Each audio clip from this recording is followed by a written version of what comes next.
As your club gets ready to take on a team with centers like Barzal and Tavares, do you like how your team has developed up the middle this year, given the balance and the competitive nature of all four lines with those guys? Yeah, I know. Obviously, we got good balance with four lines, so going on the road, you don't have to worry about it as much. Obviously, those guys are real good players, and they're always a handful. But we're pretty comfortable with our group.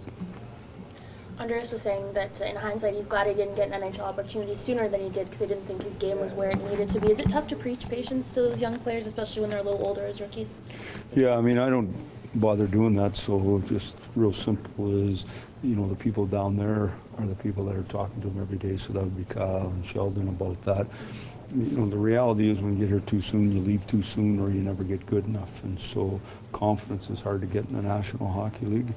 And so if you have it when you arrive, you're way better off. Now, I think Johnny's done a real nice job and looks like a real good hockey player.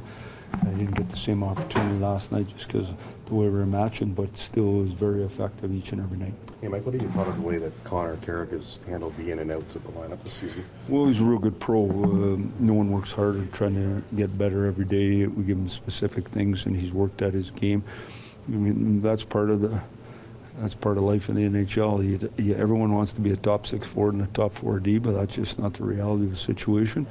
But if you're a good person, you work real hard, you can find a way to last in the league a long time. You look at a guy like Ron Haynes, in and out, in and out, in and out, hard time sticking, and then suddenly, I don't know, is it 17 years later, you're still playing and you're very effective. So, getting in a big race, what's the difference if your career really takes off a few years later, as long as you get the same length? So I think C's doing a real good job. He works real hard and real good person. We like having him around. You've had Dallas together with Patrick Marleau for pretty much the whole season. What about that duo at first enticed you to put them together when Patrick signed, and what have you made of how they've come together as a pair? Yeah, I mean, I just wanted that to be in a situation to play against the best people. He's a good 200-footer. He can really skate, and by playing with Naz in a matchup role, you're guaranteed good minutes. A veteran player like that wants to be important, wants to have good minutes.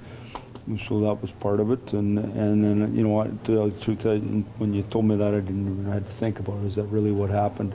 That's not how I go about it. I mean, I go about it, you put them together, and if it works, you leave them together, and if it doesn't work, you change it. And so, they've been effective, and obviously with Mitch right now, Mitch's game's at another level right now, and that helps those guys as well. William is kicking himself over the plays that led to the second Florida goal last night. What's the message to him? What lesson do you want him to take from the game last night?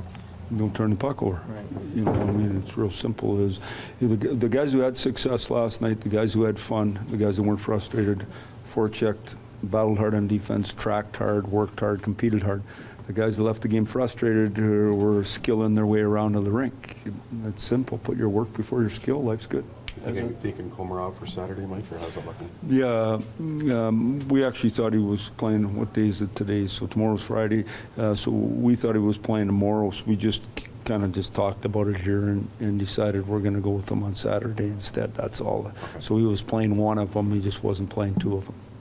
How close were you to challenging that second goal last night? It's always, Well, I don't like the challenge we made the other night on the goal. I thought it was a bad challenge. Didn't like doing that. I only like the challenge if it's real. The way I look at it, if we go over the video for, 3 minutes, 4 minutes, right there, and then you can't figure out whether to challenge it, probably didn't affect the game very much, right? So that's the other part. Now, no, I won't go there. Okay. JVR's ability and maybe bravery to do what he does where he does, and he took a hit last night to make a play.